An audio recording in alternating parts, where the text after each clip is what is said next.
Hi, welcome to Innovation Garage, where we empower the next generation of innovators.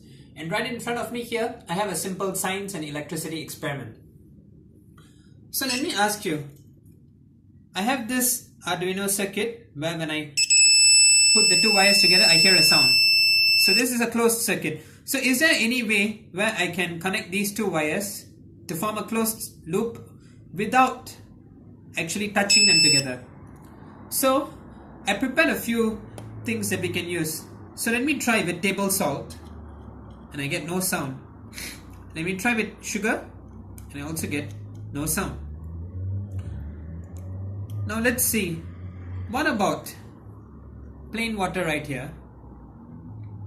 So let me put it in and see. Again, there is no sound. So now this is a lot more salt. Let me try putting in a few scoops of salt in.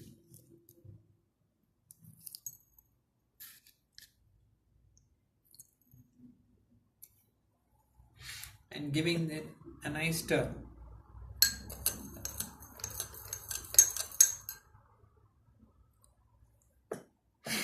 So now let's see what happens when I put this in. So do you hear that sound? So this means that the salt solution is actually making the electrons flow and make a complete circuit. Now let's try the same. Again, this is another glass of water which does not conduct any electricity.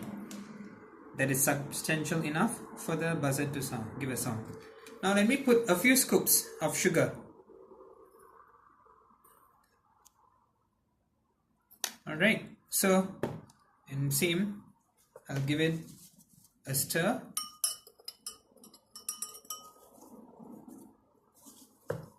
And now let's see, do you expect to hear sound from the buzzer? Okay, there is no sound at all, although I put in sugar. So this means that sugar solution does not conduct enough electricity for us to have a buzzer flow. Now, let me show you the last one which I have here. So, I bought this coconut water which is full of electrolytes which are charges, and these can carry charge. So, I poured them into this. So this is coconut water for you. And now again I do the same. And you do hear a sound as well. So what is the meaning of all this? Plain water from the tap does not make the buzzer sound, nor does the solid sugar solution or the salt. So the only things that conduct electricity that's enough for the buzzer to sound is the coconut water as well as our salt solution.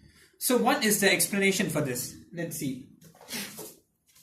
Right here, if you see, this is how salt is when it's a solid. So all the charges are bonded together and they cannot move, which means that they cannot take electricity or electrons from one wire and pass it to the other end of the other wire. So therefore there's no electricity flowing when it's solid. So sugar and solid do not conduct electricity.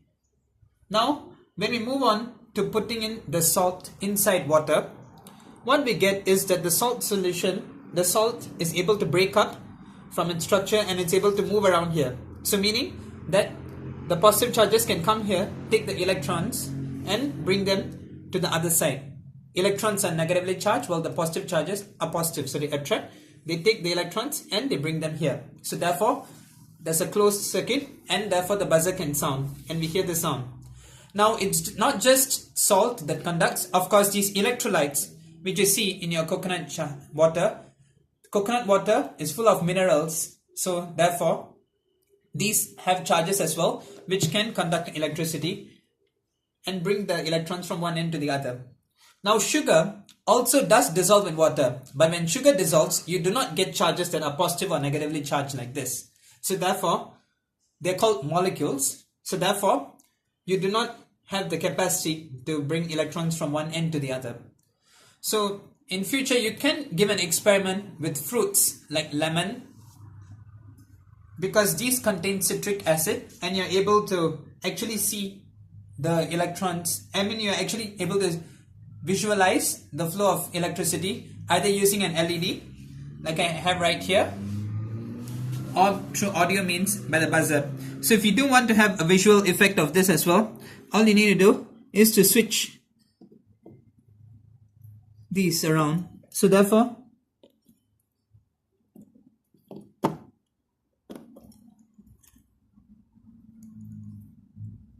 turn off the lights and you get a very good, so again I get a very good insight of this. We put it into my sugar, into my salt solution. Also the light lights up.